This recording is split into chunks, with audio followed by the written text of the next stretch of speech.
Today, we're going to talk about the indie animated series from right here on YouTube, God School. The story of the Olympian Greek gods in their early years as they try to go to a school that is meant to teach them how to be great rulers of creation. This is an amazing show for those who haven't seen it, but watching it isn't required to understand this video, which will be going into the characters' origins and should be fun for anyone who is just a fan of Greek mythology. But if you want to watch it, episode 9 just came out, so go check it out. I'll put a link to the playlist in the pinned comment down below. The show, as I said, focuses on the Olympian gods going to high school together, with Greek mythology being well known for having crazy love stories in it, often with a lot of cheating. With that in mind and the high school theme, the show focuses a lot more on the goddesses than the gods, I would say, with the male gods really just being on autopilot as characters, existing to help with the story of the girls, but it is a great story. While Zeus and the other well-known gods are important characters to the story, the main character would be Eris, who is known as the goddess of chaos and the daughter of the goddess of the night, Nyx. The show takes its key inspiration from texts like Hesiod's Theogony and Homer's The Iliad, which both are dated back to the 8th century before Christ.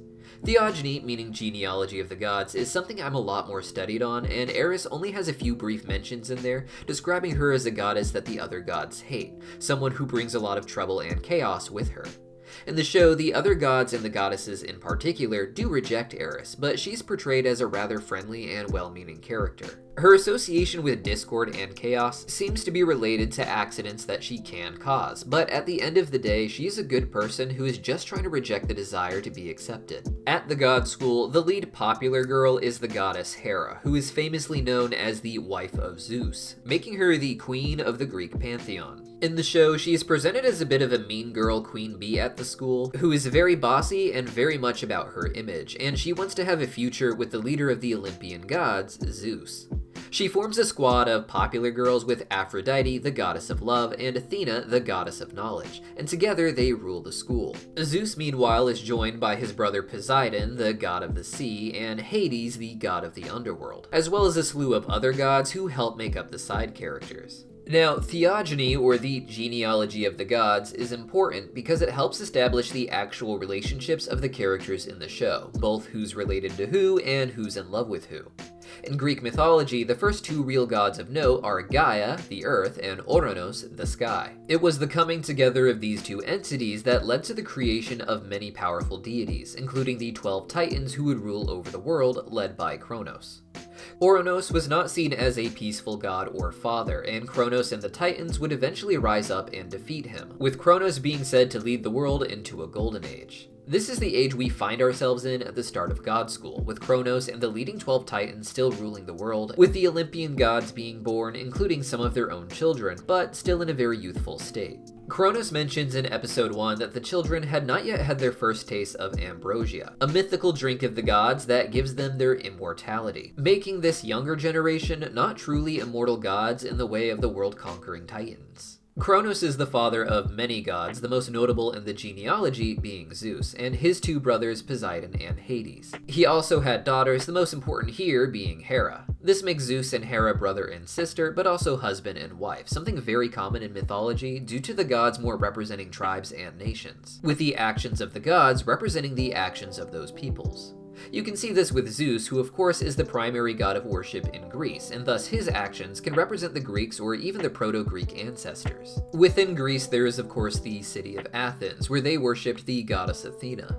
Athena is the goddess of wisdom, and in Hesiod's Theogony, she is the daughter of Zeus, who spontaneously grows out of his head, instead of being born from a union with his wife or another goddess. This represented how the Athenians saw themselves as growing out of Greece as a whole to be its intellectual class. The god of war, Ares, the son of Zeus, was the primary god worshipped in Sparta, where they had a very militaristic culture. This is why gods like Zeus are portrayed in real-life myth as well as in the show as cheating on Hera repeatedly, often leading to children that Hera hates or tries to have killed, which I have to imagine will play into the bigger endings the show has in mind. More important than theogony to this, I think, is the Iliad, or the traditions that surround it.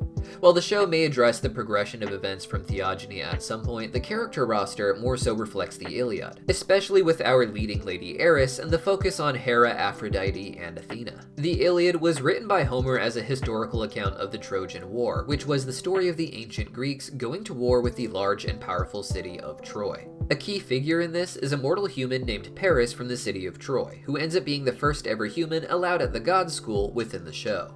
Paris is a character from the Iliad tradition who played a part in the Trojan War, but when the show says it's inspired by the Iliad as a text, it also means the other myths that surround it in the greater tradition, the earliest versions of which we know the names of and have summaries of, but which are now completely lost. This includes the story of Eris and Paris. According to the summaries of this story, Eris gets upset when she isn't invited to a divine wedding because she is the goddess of discord. To prove everyone who hates her right, Eris mischievously throws a golden apple into the wedding with a note that says it belongs to the fairest goddess there. This causes a fight between Aphrodite, Hera, and even Athena, who all want to be seen as the most beautiful goddess. This is our core popular girl trio in God School, with Hera seemingly at the lead, but with the other girls ready to tear each other apart when Eris throws an apple of chaos into their friend dynamic, the symbol for which we can see on her character design within the show. In this myth, Zeus ends up appointing Paris to decide which is the most beautiful, and he chooses Aphrodite simply because she bribed him with the promise of the love of the most beautiful woman in Greece, Helen, who can be said to represent the beautiful women of the Hellenistic people as a whole. Paris abducts Helen, which causes her suitors and Greece as a whole to wage war against Troy.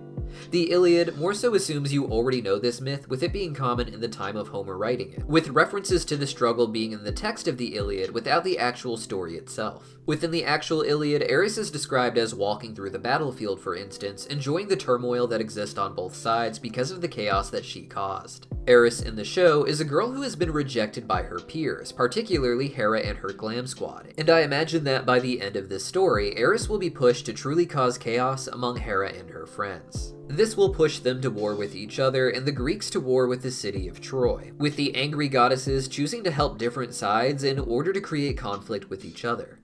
This could also play out rather slowly in the show, as we are already starting to see some of the goddesses unravel from their personal and social issues, and Eris could make those worse and become a character whose sole purpose is trying to sabotage those other goddesses. Throughout the series, we see the girls and guys dealing with their love lives, with a special focus on Hera being extremely jealous, and Zeus not exactly cheating in front of her, but being less than loyal. We get even more of this with the story of Hades and his love for Persephone. In Greek mythology, Persephone is the daughter of Zeus, making her yet another child that he goes to high school with. In the traditional myths, Persephone is forced to marry Hades, and this upsets her mother, who tries to convince Zeus to bring her back to Olympus. In God School, Persephone is portrayed more so as actually having feelings for Hades, but she is trying to stay away from him. Right now, Hades is being claimed by Minthi, who in Greek myth is generally presented as a nymph from the underworld who was a first lover to Hades. His marriage to Persephone would likely be developed later on in the tradition's history, which would then later develop into the stories of Minthi and Persephone arguing over Hades, such as we see in the show. At this point in God School, Minthi has met and fallen in love with Hades and is claiming him as her own. But Hades clearly has feelings for Persephone, and literal magic does seem to happen when they hold hands in episode 2. Now, I would say the big question mark in the story hangs over Kronos, the leader of the Titans. At the time of God School, Kronos is still the ruling god in the universe, whereas in the stories of the Trojan War, Zeus has clearly established himself as the ruling god. Really, out of all the characters, Kronos is the god who is the most out of place here. The other gods generally fit well within their own stories, even if there has to be some complications due to the mixing of different myths detailing the same events. Kronos, however, was known from Hesiod's theogony to be the ruler over the Golden Age, but even with this time of prosperity being acknowledged, he was known for the horrible act of devouring his own children. This is done in theogony because Kronos feared that one of his children would one day overpower him, just as he had overpowered his own father Ouranos. Zeus, however, is hidden long enough for him and his siblings to grow powerful enough to overthrow their father Kronos and the other Titans, who are all thrown into the lowest of hells, Tartarus, even worse than the dreary underworld of Hades. Kronos acts as a god to rule the world while Zeus and his siblings are figuring things out, but his extreme desire to protect the Olympians when he talks about one day welcoming them into true godhood seems a bit out of place. Now, the creator may have just wanted to have Kronos appear as a more pleasant father figure, but with all the other characters being true to their mythological origins, or clearly being set up to become closer to their myths later on, Kronos stands out. Now this could change later, as we already see him getting frustrated with the children getting out of hand when they go on certain adventures, with Kronos not wanting to reward their rebellious actions even if it ended up with the kids seeming heroic. The thing is that Kronos doesn't need to be in the story for any of this to actually take place, as Gaia, Mother Earth, could continue to play the role of the caring motherly principal at the school, but we see some sad hints of why Kronos may be important in their interactions. In Theogony, Gaia was impregnated by Ouranos, who was a cruel ruler and husband, and the Titans like Kronos are seen as liberating Gaia from his union by killing Ouranos. It's because of this that we get moments in the show, like at the beginning of episode 4, where Kronos and Gaia express how they don't know what they'd do without each other. In Theogony, Kronos and the other Titans meant so much to Gaia that when the Olympians defeated their Titan parents, this actually enraged Gaia, who creates a vicious monster named Typhon to avenge them that the Olympians struggled to defeat. The show seems to be trying to establish the idea already that Kronos could be defeated by his own children. In Theogony, it's simply because Kronos fears that his children will overpower him that he begins to devour them, something that's actually alluded to in episode 1 of God School, where Kronos talks about how he could just gobble the students up, but humorously. You could theorize the darkest possibility, which is that this God School is actually meant to weed out the gods that he does need to devour, with the school helping him find out which of his children are going to be threats to his power. It could be eating these children that perhaps makes him so gigantic or titanic, a Titan god keeping himself alive by eating his own children, which makes sense visually when you see him compared to the much smaller and malnourished looking Gaia, who describes herself as being too old for all that they are doing, almost as if she is dying while trying to make Kronos thrive. The children could learn of this plan closer to the finale and, intersecting with the events of the Trojan War, go to war with their own father. This would make sense thematically when you look at the Roman version of these stories. In Rome, the basic family tree of the gods is identical to Greece, with Kronos, the father god, being known in Rome as Saturn.